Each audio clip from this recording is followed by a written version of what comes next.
मैं अफजाल अंसारी जो लोकसभा का सदस्य निर्वाचित हुआ हूँ, मैं विधि द्वारा स्थापित भारत के संविधान के प्रति मैं भारत की प्रभुता और अखंडता अक्षुण्ण रखूँगा। जिस पद को मैं ग्रहण करने वाला हूँ उसके कर्तव्यों का श्रद्धापूर्वक निर्वहन करूँगा।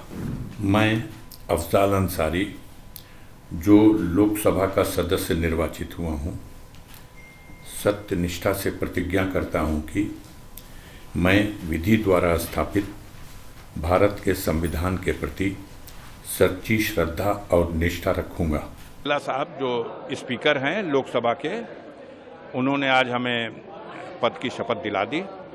हम उनके लिए आभार हैं और आपके माध्यम से अपने क्षेत्र की जनता के लिए, पूर्वांचल की जनता के लिए, उत्तर प्रदेश की जनता के लिए और देश की जनता के लिए ढेर सारी शुभकामना और मुबारकबाद देते हैं। सर, 3 नए कानून भी लाए गए हैं, कल से लागू कर दिया गया है। देखिए, ये विषय है, 3 नए कानून का विषय नहीं है। अब उसको जो भारतीय साक्ष्य अधिनियम की संज्ञा दी गई या अलग अलग नाम लिख लिए गए, कानून तो था ही, देश तो कानून के ही रास्ते से चल रहा था, रूल ऑफ लॉ तो था ही। ये कंफ्यूज करने के लिए मीडिया इस वक्त 3 नए कानून। अब हमारे उत्तर प्रदेश में लोग इसी तरह से गणना कर रहे हैं कि माननीय अखिलेश यादव जी जब चीफ मिनिस्टर थे तो उन्होंने जो गाड़ियां चलाई थी उसका नंबर रखा था 100 नंबर, उसको भारतीय जनता पार्टी की सरकार आ गई तो 112 कर दिया।